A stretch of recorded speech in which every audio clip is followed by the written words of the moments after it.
Within just 15 seconds, right in the middle of one of Chicago's most luxurious restaurants, where every gaze was cast downward at the people deemed not worth remembering, the young waitress, whom the entire dining room had been quietly looking down on, suddenly stood up and did something no one could have imagined.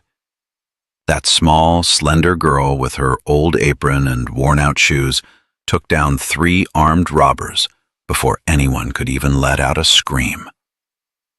And what left everyone truly stunned wasn't the strikes so fast that the cameras had to replay them in slow motion, but the truth that came to light afterward. A truth that forced those who once insulted her to bow their heads and made the entire city reconsider how they treat the quiet, unseen people around them. Because sometimes, people look down on you only because they've never seen you step into the light. Her name was Mia Lawson, 27 years old, a name almost no one at Skyline Prime ever remembered, even though they called for her hundreds of times each night with nothing more than a snap of their fingers or a commanding glance. She appeared in a simple black uniform, sleeves neatly rolled, her apron worn thin from too many shifts stretching past midnight. Her hair was tied low, so tidy that not a single strand fell loose to draw attention. She wore no jewelry, no makeup, and made no effort to stand out. The kind of person you could walk past 100 times and never bother to look back at. In the eyes of the customers at Skyline Prime, where a single table's bill could equal 3 months' rent, Mia was nothing more than a quiet silhouette passing by, part of the service backdrop they believed was required to make their evening perfect. But what mattered more was how they loved turning her very existence into their personal amusement.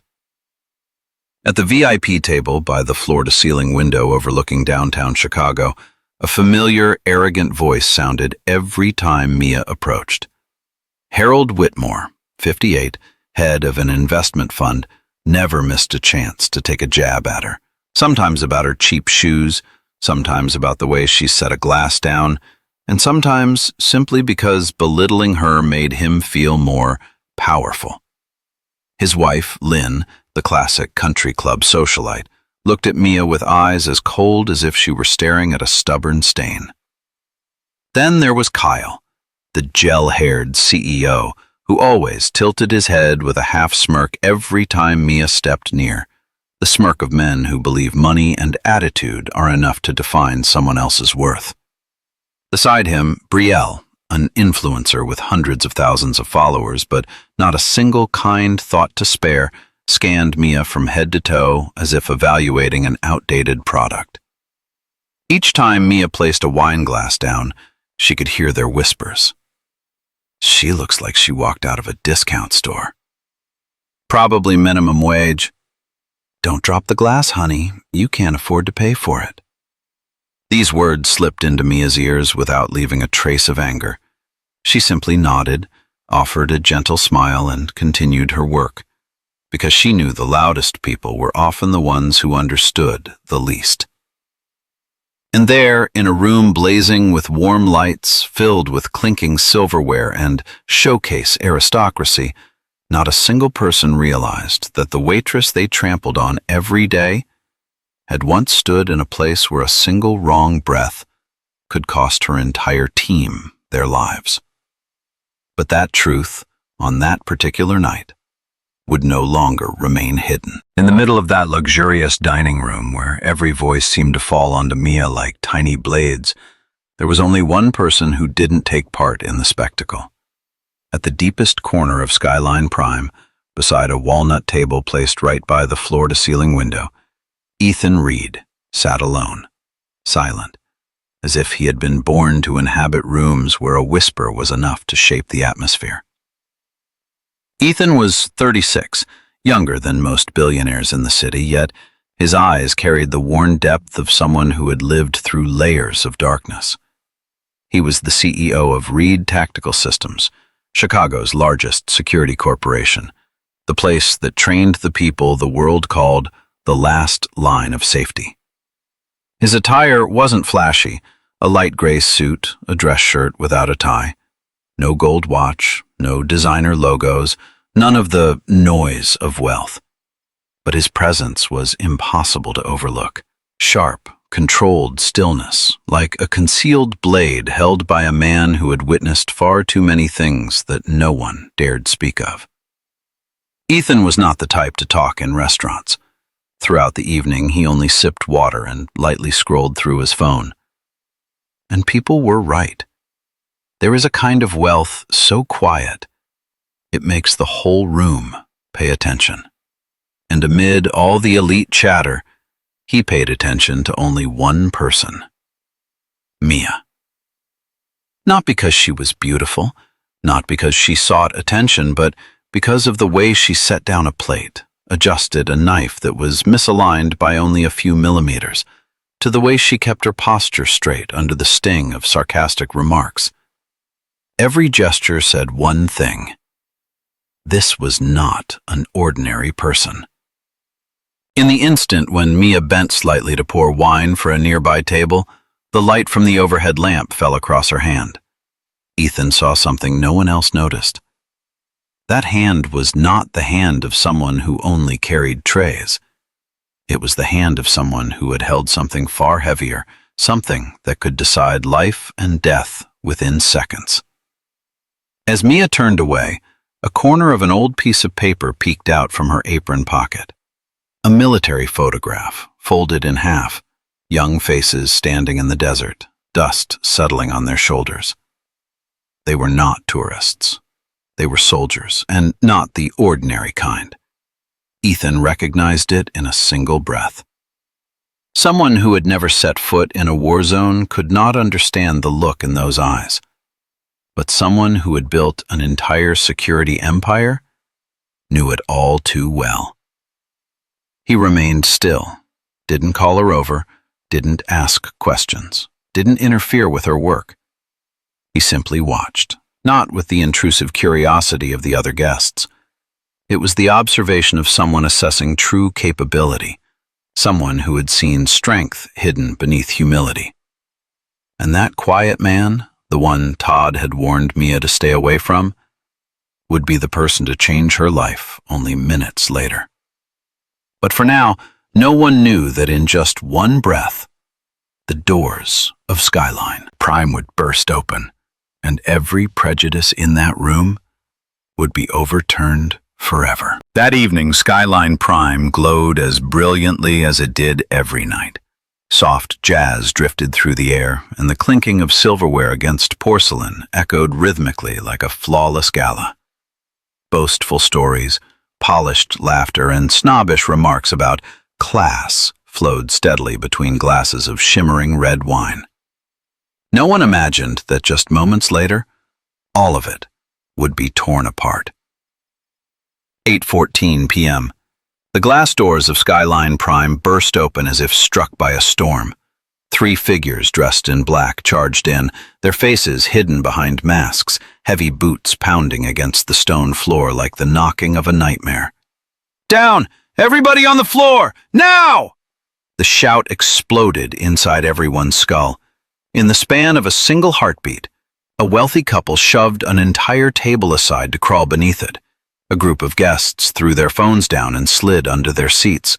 Omen screamed, men trembled while hiding their wallets. Aperture burst into tears like frightened children. Guests simply froze in panic. The elegant, pretentious atmosphere of Skyline Prime vanished as if it had never existed. In its place was the raw truth of fear. Lynn clutched her designer bag to her chest as if it were her very life. Harold, the man who had lectured Mia every minute, shook so violently he couldn't even remove his watch. Kyle, the self-assured, bragging CEO, lay flat on the floor with his hands over his head, mumbling, "Don't shoot. Don't shoot." Brielle, the influencer who lived off flashing lights, grabbed her dress and sobbed, mascara streaking down her cheeks. The world of these so-called powerful people in the dining room collapsed entirely with the appearance of a single gun. But amid the chaos, there was one person who did not move. Mia stood in the center of the room, an empty tray still in her hand. She didn't scream, didn't cry, didn't step back. She simply watched, as if time itself had slowed by half for her. But what twisted the room even more were the eyes turning toward Mia, not because they thought she was strong. They blamed her. They feared her. They held her responsible. Whispers shot across the room. What is she doing just standing there? Kneel down, you idiot. She's going to get us all killed. She's just a waitress. Please stop pretending to be brave. A woman hissed in anger. Who does she think she is? They haven't shot yet. That's a miracle. As if Mia was the threat. All these people, those who believed they had the right to judge her, belittle her, place her beneath their feet, even when standing at the edge of life and death, still needed someone to blame, someone to dump their worst emotions onto. They wanted her to shrink, to be scared, to tremble just like them. They wanted her to prove she was exactly as insignificant as they assumed. But Mia did not. She remained upright, eyes sharpening, breath steady. A soldier who had smelled real gunpowder, who had heard real explosions, who had once stared into the eyes of people who wanted to take everything from her, would never tremble before a cheap intimidation act. The leader of the robbers stepped toward Mia, black mask, voice rough like grinding metal. He pressed the gun to her forehead. You, on your knees. The room held its breath. No one knew that in just 30 seconds, Skyline Prime would witness something no one had seen in their entire lives, and every prejudice they clung to would be shattered in a single instant. The cold gun barrel pressed directly against Mia's forehead, so close she could smell the burnt metal scent, the thick sweat of the man shaking from adrenaline. He roared, "I said kneel down!" The entire room recoiled in a single trembling breath, as if they feared even the sound of their own breathing might trigger a stray bullet. Several people hiccuped in panic. Lynn whispered, "She's insane. She's going to make him fire." Harold hissed through clenched teeth, face drained of color. "Please don't be a hero." Not out of concern for Mia. He was terrified for himself. But Mia didn't hear them. She filtered out every noise, just as a seasoned soldier filters static from their mind. There was only her, and the muzzle in front of her. A flood of memories surged back. Scorching desert heat, helicopter blades slicing the air, teammates shouted as they scrambled for cover. An Afghan boy grins widely, his baby teeth showing as she pushes a protein bar into his hand. She didn't remember his name, but she remembered the feeling of having to stand firm when everyone around her was falling. Mia took a slow breath. Her eyes shifted from calm to sharp as a blade. She whispered, just loud enough for him to hear and enough to send a chill through the crowded room. "Wrong target." And then silence detonated. 0.5 seconds, Mia pivoted, lowering her body in a movement sharpened by thousands of repetitions. Her left hand knocked the gunman's wrist off target. The first shot never had a chance to fire. Her right hand struck the soft tendon between his thumb and index finger, the weakest point every trained fighter knows. The gun clattered to the floor with a cold metallic snap. Mia's elbow slammed into his jaw, hard enough to knock his mask askew and reveal part of his pale face. He staggered, more terrified than the victims around him. The entire restaurant choked on its breath. The second man snarled, "You crazy bitch!" He lunged forward, gun still trembling in his hand. He hadn't expected the skinny girl in the center of the room to turn a grown man into a joke. Mia didn't look at him. She heard his footsteps, enough to know he was coming from the right. She tilted her head, letting him swipe past. She pivoted and drove a kick straight into his lower abdomen, powerful, clean, precise, like a compressed air piston. His body flew backward, crashing into a table full of wine glasses before dropping onto the stone floor in a burst of shattering glass. Brielle let out a strangled scream, not because she feared the robbers, but because she couldn't believe a server could do this. The third man exhaled sharply, pulling out a knife instead of a gun. He cursed and charged, slower this time because he was scared. The blade flashed beneath the crystal lights. The entire packed room froze as though sharing a single heartbeat. Mia stepped back half a pace, just enough to dodge the clumsy stab. 8 seconds. She seized his wrist. 9 seconds. A twist. The knife flew from his hand, flipping through the air.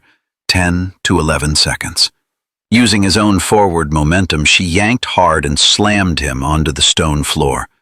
12 seconds. The knife dropped perfectly into her hand, as though it had always belonged there. 13 to 14 seconds. The robber lay motionless, groaning in pain. 15 seconds. Skyline Prime fell into absolute silence. No breathing, no crying, no laughter. Only the pounding hearts of the people who had spent their lives looking down on her. Harold exhaled, eyes stretched wide in shock. What? What is she? No one answered. But every single one of them understood that everything they believed about Mia, from this moment forward, it would never be true again. The sound of police sirens echoed from the street outside, vibrating through the thick glass of Skyline Prime like a wake-up bell for those who had just lived through a nightmare. Just minutes earlier, they had been screaming, trampling over each other, blaming one another, even begging the robbers for mercy. Now they struggled to stand, faces pale, eyes locked on the small girl placing the knife on the table, as calmly as if she had just finished a regular shift. The doors burst open again, but this time not robbers. Chicago police officers stormed in, guns raised, eyes taut like bowstrings. 3 robbers lay sprawled across the floor, groaning in pain, a sight that made several officers freeze for half a second, because rarely did they walk into a scene where everything was already over. The team leader, a broad-shouldered man with a slight belly but the steady gait of an old soldier, marched straight into the room. He was breathing hard, ready for a confrontation, but when he saw Mia, he suddenly stopped dead. His eyes widened, his spine straightened. His deep voice slipped out as if pulled backward by shock and memory. Lawson? Sergeant Mia Lawson? No way. The entire crowded restaurant snapped its heads toward Mia. No one could breathe. Mia simply stood there, calmly wiping a stain of wine off her hand with a small cloth. She looked up, no pride, no panic, just the expression of someone recognizing an old acquaintance. Hello, Torres. Her voice was gentle, but the room vibrated as if someone had thrown a stone into a still lake. Torres, the battle-worn officer covered with scars, walked toward her, not as someone approaching a suspect, but like a soldier stepping toward a teammate he had lost for years. Good God. I thought you were killed. Last thing we heard, you went missing during the mission in Kandahar. An invisible explosion rippled across the room. Kandahar? Who goes to Kandahar? She couldn't have. Whispers rose like a small storm. Torres looked around, voice firm but full of respect. She's Air Force Special Tactics, one of the best we ever had. Harold, the man who mocked Mia for not affording a bottle of wine, opened his mouth but couldn't form a single word. Lynn stood frozen, clutching her purse with trembling hands. Kyle, the brilliant CEO, stared at Mia as if seeing a real human being for the first time in his life. Brielle lowered her phone for the first time that evening. The same people who had turned Mia into a joke. Now they looked at her as if she were something far beyond their understanding. A guest stammered, asking Torres, She was a soldier? I mean, a real soldier? Torres took a breath and nodded. She once saved our entire convoy from an ambush. If not for her, I wouldn't be standing here today. Another silence swept across Skyline Prime. Not the silence of fear, but the silence of shame. In that moment, every insult, every mocking laugh, every contemptuous glance they had thrown at her came back and slapped them in the face. But Mia said nothing. She simply bent down, picked up a shard of glass at her feet and placed it on the tray. No bragging, no triumphant glare, no desire to humiliate those who had humiliated her. She was silent, as if the heroic stories just told had nothing to do with her at all. And that silence was what shattered the entire room even more. The silence inside Skyline Prime had grown so thick it felt as though even a single cough could shatter the entire room into pieces. Mia remained where she was, calmly gathering the tiny shards of glass scattered across the floor, her movements gentle, as if she had simply cleaned up a spilled drink during a regular shift. Her face showed no pride, no triumph, nothing to prove. She was just doing her job, the same way she had done every shift for the past 7 months. But that very calmness only made certain people more agitated. Manager Todd Miller, sweat dripping and fat drops down his forehead, stormed forward with a face red as if scalded. He didn't look at Mia as a colleague. He looked at her as a legal disaster, an incoming nightmare about to land on the restaurant. "Who do you think you are?" His scream rang out, not from authority, but from pure panic. Mia lifted her head, not resisting, simply waiting for him to finish. Todd jabbed a finger toward her face, voice trembling from a mix of anger and loss of control. "Do you have any idea how bad this could be for us? If word gets out, this restaurant could get sued into oblivion. You attacked 3 armed men. You're not trained to do that." Torres, the police officer, tried to stay calm. "Todd, she just saved this entire restaurant." Todd shrieked back, his voice sharp and cracking. "I don't care. She overstepped. She endangered the guests." And those guests, the same people who had cried, begged, and hid moments ago, now chimed in to avoid confronting their own shame. Harold muttered bitterly, "She didn't have to play hero." Lynn nodded, still refusing to meet Mia's eyes. Kyle whispered, "She acted like some action movie character. Totally inappropriate for a high-end restaurant." Todd growled each word like a sentence. "You're fired. Pack your things and leave immediately." The whole room sucked in a breath. They waited for Mia to snap. They expected her to throw her apron, flip a table, or scream back at them. But Mia simply stood there, her eyes still as a morning lake. She placed the last shard of glass onto the tray, dusted off her hands, and said quietly, "Are you sure?" In that instant, Skyline Prime held its breath. A simple question, yet sharp enough to slice through the room like a blade. Todd swallowed hard, thinking Mia was challenging him, so he yelled even louder. "I said it! You are fired! Get out, now!" And just as Todd reached to shove Mia away, a deep, steady, unmistakably powerful voice rose from the corner of the room. A voice known across Chicago, though rarely heard in person. No. Ethan Reed rose from his table. His steps were slow, solid, each one pressing down on the room with an invisible weight. Every eye turned toward him. Even Torres, the seasoned soldier, instinctively straightened his back. Ethan stopped beside Mia, slipped his hand into his pocket, and never once took his eyes off her. Then he lifted his head and looked around the room, a look no one wanted to face if they had just mistreated the only person who saved their life. He spoke with a tone calm enough to sound gentle, yet so firm it squeezed the breath out of the room. I don't see a waitress.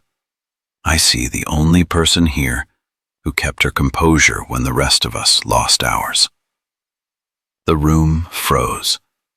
Ethan continued, voice like stone, slicing through every fragile illusion of superiority lingering in the air. If it weren't for her, half the people in this room wouldn't be walking out of here tonight. Todd's jaw dropped. Harold swallowed. Kyle turned red. Brielle lowered her phone as if afraid someone might see it. Ethan then turned to Mia and extended his hand. If you're willing, starting today, you will be the Director of Security for Reed Tactical Systems. No breaths, no silverware clinks, no objections, no one dared. Mia looked at the hand in front of her, the hand of a man who understood the actual value of calm. She gently placed her hand in his, steady and sure. I accept. And at that moment, every insult she had endured fell away like ash, and from a waitress they dismissed. Mia stepped forward into a future that the very people who mocked her would now have no choice but to watch in stunned silence. The next morning, before the sun even had a chance to touch the glass towers in downtown Chicago, the name Mia Lawson filled every newsfeed. From social media to local television and professional security forums, everyone was sharing footage from the Skyline Prime restaurant's surveillance camera. The image of a small, slender waitress calmly taking down 3 armed robbers with movements as clean and precise as if they'd been programmed into her after hundreds of repetitions, left the entire city unable to look away. This isn't just self-defense. This is special operations level skill, a former soldier commented on the video below. She saved everyone. They owe her an apology, another user wrote. And then, a kind of justice no one expected emerged, not through law, but through truth.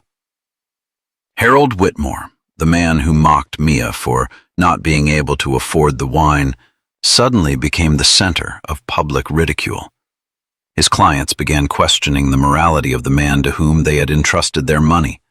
Several contracts were withdrawn within 24 hours.